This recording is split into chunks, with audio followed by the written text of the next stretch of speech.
சேலம் மத்திய சட்டக்கல்லூரியின் 26வது பட்டமளிப்பு விழா கல்லூரி வளாகத்தில் உள்ள கூட்டரங்கில் நடைபெற்றது.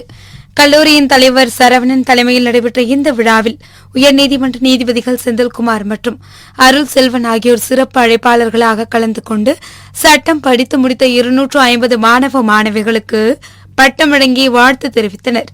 இந்த பட்டமளிப்பு விழாவில் பேராசிரியர்கள், மாணவ மாணவிகள் உள்ளிட்ட ஏராளமானோர் கலந்து கொண்டனர். கடலூர் மாவட்டம் விருதாச்சலத்தில் தமிழ்நாடு ஊரக வளர்ச்சித்துறை அலுவலர் சங்கம் சார்பில் மாநில பிரதிநிதித்துவ பேரவை கூட்டம் நடைபெற்றது. இக்கூட்டத்தில் ஊரக வளர்ச்சித்துறையில் உள்ள அனைத்து நிலை காலி பணியிடங்களையும் உடனே நிரப்ப வேண்டும், அவுட் சோர்சிங் நியமன நடைமுறையை கைவிட வேண்டும், கடந்த கால வேலைநிறுத்த நாட்களை வரன்முறைப்படுத்த வேண்டும் உள்ளிட்ட 18 அம்ச கோரிக்கைகளை வலியுறுத்தி தீர்மானம் நிறைவேற்றப்பட்டது. மேலும் நிறைவேற்றப்பட்ட தீர்மானம் குறித்து உடனடியாக தமிழக அரசு உரிய நடவடிக்கை எடுத்து அரசாணை வழங்க வேண்டும் எனவும், அவ்வாறு தவறும் பட்சத்தில் போராட்டத்தை கையில் எடுக்க உள்ளதாகவும் அறிவிப்பு வெளியிட்டுள்ளனர். தமிழ்நாடு ஊரக வளர்ச்சித்துறை அலுவலர்கள் சங்கத்தின் மாநில பிரதிநிதித்துவ பேரவை நேற்றைய தினம் கடலூர் மாவட்டம் விருதாச்சலத்திலே தொடங்கி இன்றைக்கு நிறைவடைந்திருக்கிறது. இதில் 150 கோரிக்கை தீர்மானங்களை நாங்கள் நிறைவேற்றியிருக்கிறோம். இந்த தமிழ்நாட்டினுடைய நலன் கருதி, இந்த இந்திய தேசத்தினுடைய நலன் கருதி, மக்கள் நலன் கருதி, ஊழியர் நலன் கருதி நிறைவேற்றப்பட்டுள்ளது. திருவாரூர் மாவட்டம் மன்னார்குடி பகுதியைச் சேர்ந்தவர் ராஜேஷ். இவர் காஞ்சிபுரம் மாவட்டம் மாம்பாக்கம் பகுதியில் உள்ள அடுக்குமாடி குடியிருப்பில் வாடகைக்கு தங்கி ஸ்ரீபெரும்புத்தூர் சிப்காட்டில் செல்போன் உற்பத்தி செய்யும் தனியார் ஆலையில் பணியாற்றி வருகிறார். இந்நிலையில் அடுக்குமாடி குடியிருப்பின் கீழ் நிறுத்திவிட்டு சென்ற இவரது இருசக்கர வாகனம் காணாமல் போனது. இதனால் அதிர்ச்சி அடைந்த அவர் அங்குள்ள சிசிடிவி காட்சிகளை ஆய்வு செய்ததில் அடையாளம் தெரியாத மர்ம நபர்கள் 3 பேர் முகமூடி அணிந்து கொண்டு வந்து நோட்டமிட்டு இருசக்கர வாகனத்தின் பூட்டை உடைக்கும் போது சிசிடிவி கேமராவை ஒருபுறமாக திருப்பிவிட்டு வாகனத்தை திருடி சென்றது தெரிய வந்தது. இதையடுத்து ராஜேஷ் சிசிடிவி காட்சிகளோடு ஸ்ரீபெரும்புத்தூர் காவல் நிலையத்தில் புகார் அளித்தார். அதன் அடிப்படையில் இருசக்கர வாகனத்தை திருடி சென்ற மர்ம நபர்கள் குறித்து போலீசார் விசாரணை நடத்தி வருகின்றனர். சென்னை போரூர் அடுத்த செட்டியார் அகரம் பகுதியில் உள்ள பிரதான சாலைகள் சேதமடைந்து குண்டும் குழியுமாக காட்சியளிக்கிறது. இதனால் அவ்வழியாக பயணிக்கக்கூடிய வாகன ஓட்டிகள் சாலையில் உள்ள பள்ளத்தில் விழுந்து உயிரிழப்புகள் ஏற்படும் அபாயமும் ஏற்பட்டுள்ளது. எனவே சம்பந்தப்பட்ட மாநகராட்சி அதிகாரிகள் அந்த சாலையை உடனடியாக சீரமைத்து செப்பனிட வேண்டும் என்று வாகன ஓட்டிகள் கோரிக்கை விடுத்துள்ளனர். மயிலாடுதுறை அடுத்த ரூரல் ஊராட்சிக்கு உட்பட்ட அடியாமங்கலம் கிராமத்தில் சுமார் 20 ஆண்டுகளாக மின் பற்றாக்குறையால் கிராம மக்கள் பெரும் அவதிக்கு உள்ளாகினர். இதுகுறித்து ஊராட்சி மன்ற தலைவர் தமிழ் அரசனிடம் கிராம மக்கள் கோரிக்கை வைத்தனர். இதையடுத்து ஊராட்சி மன்ற தலைவரின் ஏற்பாட்டில் 13.50 லட்சம் ரூபாய் மதிப்பில் அமைக்கப்பட்ட 63 கிலோ வாட் எடையுடன் கூடிய புதிய மின்மாற்றியை மயிலாடுதுறை சட்டமன்ற உறுப்பினர் ராஜகுமார் திறந்து வைத்தார். திருவள்ளூர் மாவட்டம் ஆவடி அடுத்த திருநின்றவூர் புதுசத்திரம் பகுதியைச் சேர்ந்தவர் கார்த்திக். இவர் புட்லூர் கோவிலுக்கு தனது உறவினரின் வளைகாப்பு நிகழ்ச்சிக்கு சென்றுவிட்டு தனது தாயை ஆட்டோவில் ஏற்றிக்கொண்டு வீட்டிற்கு சென்று கொண்டிருந்தார். அப்போது திருநின்றவூர் பஜார் அருகே வந்தபோது நாய் ஒன்று குறுக்கே வந்ததால் நாயின் மீது மோதாமல் இருப்பதற்காக கார்த்திக் ஆட்டோவை திருப்பியுள்ளார். இதனால் கட்டுப்பாட்டை இழந்த ஆட்டோ பின்வீல் தூக்கியபடி சென்று சாலையில் தடுப்பு சுவரில் வேகமாக மோதியது. இந்த விபத்தில் ஆட்டோ முன்பக்க கண்ணாடி உடைந்து ஓட்டுநர் கார்த்திக் படுகாயமடைந்தார். மேலும் பின்னால் அமர்ந்திருந்த அவரது தாய்க்கும் முகத்தில் லேசான காயம் ஏற்பட்டது. இதையடுத்து அருகில் இருந்தவர்கள் ஓடி வந்து காயமடைந்தவர்களை மீட்டு ஆம்புலன்ஸ் மூலம் மருத்துவமனைக்கு அனுப்பி வைத்தனர். இந்த காட்சிகள் அனைத்தும் அங்கு ஒரு கடையில் பொருத்தப்பட்டிருந்த கண்காணிப்பு கேமராவில் பதிவாகியுள்ளது. தற்போது இந்த சிசிடிவி காட்சிகள் வெளியாகி அதிர்ச்சியை ஏற்படுத்தியுள்ளது. திண்டுக்கல் மாவட்டம் நத்தம் ரெட்டியப்பட்டி அருகே கவராயப்பட்டியை சேர்ந்தவர் மரியே ஜோதி. கூலி வேலை செய்து வரும் ஏழ்மை நிலையில் உள்ள இப்பெண்ணிற்கு சமூக ஆர்வலர்கள் இலவசமாக சிறுதானிய அங்காடியை அமைத்துக் கொடுத்துள்ளனர். இதற்காக சமூக ஆர்வலர் பால் தாமஸ் தலைமையில் 20க்கும் மேற்பட்ட தன்னார்வலர்கள் ஒன்றிணைந்து ரூபாய் 55,000 நிதி திரட்டி சிறுதானிய உணவுப் பொருட்கள், விதைப் பொருட்கள், வீட்டு உபயோகப் பொருட்கள் விற்பனை அங்காடியை உருவாக்கியுள்ளனர். மேலும் அங்காடிக்கு தேவையான பொருட்கள், கடைக்கான முன்பணம் அனைத்தும் அவர்களே கொடுத்து உதவியுள்ளனர். இந்த அமைப்பினர் ஏற்கனவே வீடு இடிந்த மூதாட்டி, தற்காலிக துப்புரவு பணியாளர் ஆகியோருக்கு 2 வீடுகள் அவர்களது சொந்த செலவில் கட்டிக் கொடுத்தது குறிப்பிடத்தக்கது. தூத்துக்குடி மாவட்டம் விளாத்திக்குளம் ஊராட்சி ஒன்றியத்திற்கு உட்பட்ட கிராம ஊராட்சிகளில் பணியாற்றும் மேல்நிலை நீர்த்தேக்க தொட்டி இயக்குபவர்கள், தூய்மை காவலர்கள், தூய்மை பணியாளர்கள் சங்கத்தின் செயற்குழு கூட்டம் விளாத்திக்குளத்தில் உள்ள தனியார் திருமண மண்டபத்தில் நடைபெற்றது. இதில் சிறப்பு அழைப்பாளராக கலந்து கொண்டு பேசிய விளாத்திக்குளம் சட்டமன்ற உறுப்பினர் மார்க்கண்டேயன், தூய்மை பணியாளர்கள், மேல்நிலை நீர்த்தேக்க தொட்டி இயக்குபவர்களின் பணித்தன்மையை உன்னதப்படுத்தி அவர்களுக்கு வழங்கப்படும் ஊதியம் மற்றும் பணி நேரம் உள்ளிட்டவற்றை நெறிப்படுத்தவும் இவர்களது கோரிக்கையை முதல்வரிடம் கொண்டு செல்வேன் என்றும் உறுதியளித்தார்.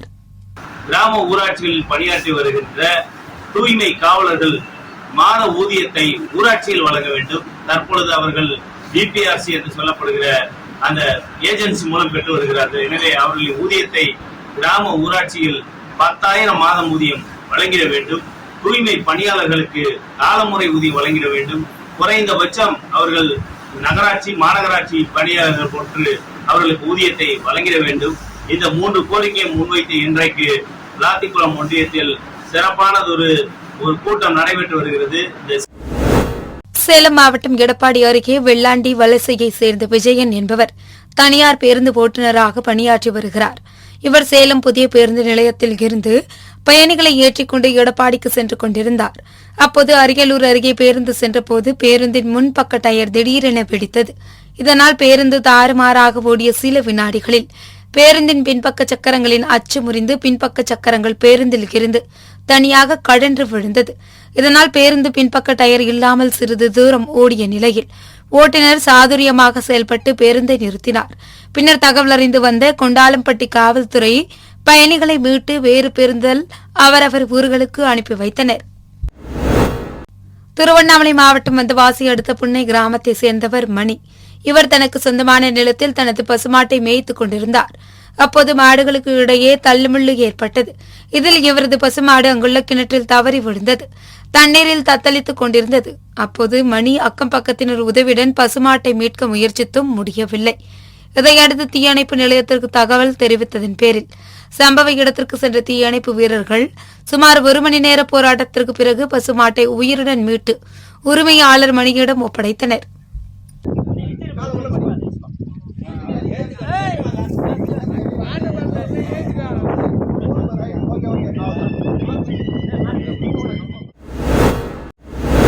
புதுக்கோட்டை அருகே உள்ள வடச்சேரிப்பட்டி கிராமத்தில் அரசு பள்ளியில் மருத்துவ முகாம் நடைபெற்றது.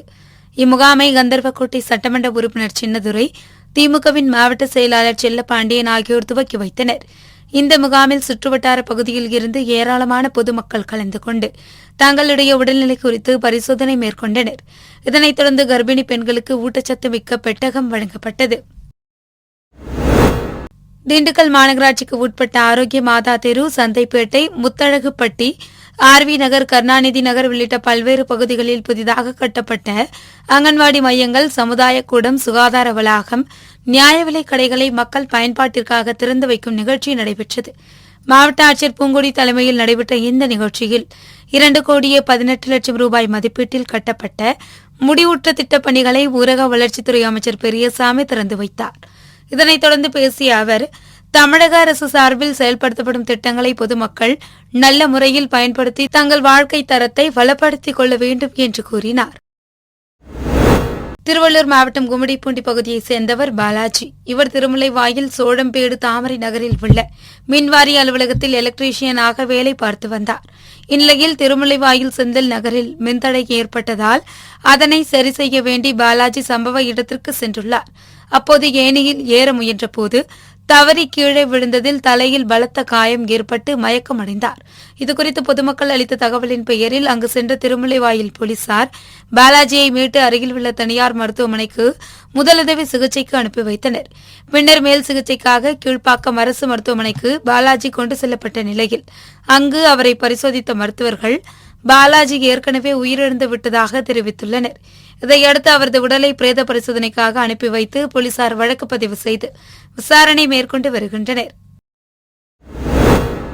திருப்பூரில் பல்வேறு இடங்களில் தொடர் இருசக்கர வாகன திருட்டு நடைபெறுவதாக புகார் வந்ததைத் தொடர்ந்து மாநகர காவல் ஆணையர் உத்தரவின் பேரில் போலீசார் வாகன சோதனையில் ஈடுபட்டு வந்தனர்.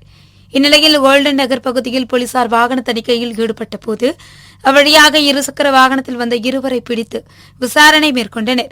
அதில் அவர்கள் மேட்டுப்பாளையத்தைச் சேர்ந்த சிக்கந்தர் பாஷா மற்றும் அவினாசியைச் சேர்ந்த கார்த்திக் என்பதும் கார்த்திக் திருப்பூரில் பல்வேறு பகுதிகளில் விலை உயர்ந்த இருசக்கர வாகனங்களை திருடி சென்று சிக்கந்தர் பாஷாவிடம் விற்பனை செய்ததும் தெரிய வந்தது. இதையடுத்து இருவரையும் கைது செய்து அவர்களிடம் இருந்து விலை உயர்ந்த 2 இருசக்கர வாகனங்களை பறிமுதல் செய்தனர். தூத்துக்குடி மாவட்டம் விளாத்திக்குளம் அருகே உள்ள மந்திக்குளம் கிராமத்தில் 70 ஆண்டுகளுக்கும் மேலாக மயானத்திற்கு பாதை வசதி இல்லாததால் அப்பகுதி மக்கள் மேடு பள்ளங்களாக காணப்படும் சிறிய பாதை வழியாக சடலத்தை கொண்டு சென்று நல்லடக்கம் செய்து வருகின்றனர்.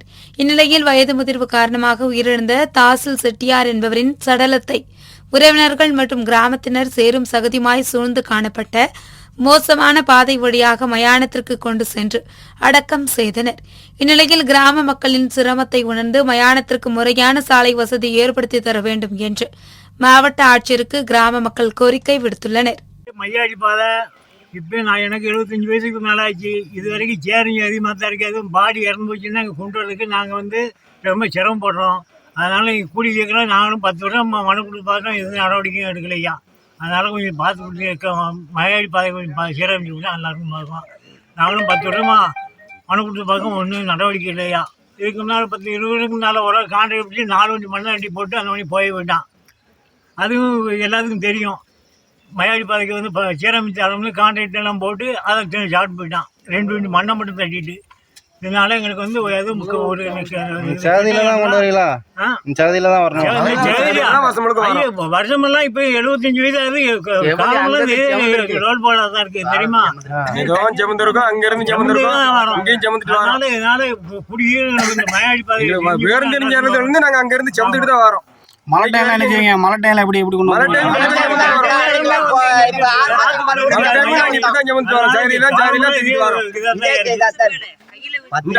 பெஞ்சதுக்கு இப்படி இருக்குன்னா பெரிய சீரமைச்சு கொடுத்தா நல்லா இருக்கும் பார்க்கும். அது 10-20 வருஷத்துக்கு முன்னாடி ஒருத்தன் கான்ட்ராக்ட் எடுத்து 4 வண்டி மண் அடிச்சு அவன் சாப்பிட்டு போயிட்டான். இப்போ நாங்களும் 10 வருஷம் மண்ணு கொடுக்கோம். இது வரைக்கும் எந்த நடவடிக்கையும் இல்லையா. அதனால கொஞ்சம் பார்த்து சீக்கிரமா செஞ்சு கொடுத்தா நல்லா இருக்கும். சேலம் மாவட்டம் சங்ககிரியில் முருகு சந்திரா அறக்கட்டளை மற்றும் சுவலெக்ட் எனர்ஜி சிஸ்டம், சங்ககிரி லாரி உரிமையாளர்கள் சங்கம் உள்ளிட்ட பல்வேறு நன்கொடையாளர்களால் 3 கோடி ரூபாய் மதிப்பீட்டில் நவீன எரிவாயு தகன மேடை அமைக்கப்பட்டதையொட்டி நன்கொடையாளர்களை கௌரவிக்கும் நிகழ்ச்சி நடைபெற்றது. இந்நிகழ்ச்சியில் நகராட்சி நிர்வாகத்துறை அமைச்சர் KN நேரு கலந்து கொண்டு நன்கொடையாளர்களை கௌரவித்தார். இந்நிகழ்ச்சியில் மாவட்ட ஆட்சியர் கார்மேகம், வடக்கு சட்டமன்ற உறுப்பினர் ராஜேந்திரன், சங்ககிரி வருவாய் கோட்டாட்சியர் லோகநாயகி உள்ளிட்ட பலர் கலந்து கொண்டனர்.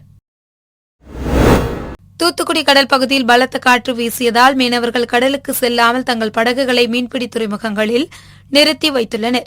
இந்நிலையில் கடல் பகுதியில் வீசிய பலத்த காற்று காரணமாக திரேஸ்புரம் பகுதியைச் சேர்ந்த சம்ஷு என்பவருக்கு சொந்தமான நாட்டுப்படகின் நங்கூரம் அருந்து கடல் பகுதியில் திசை மாறி சென்று முத்துநகர் கடற்கரை பகுதியில் தரை தட்டி நிற்கிறது.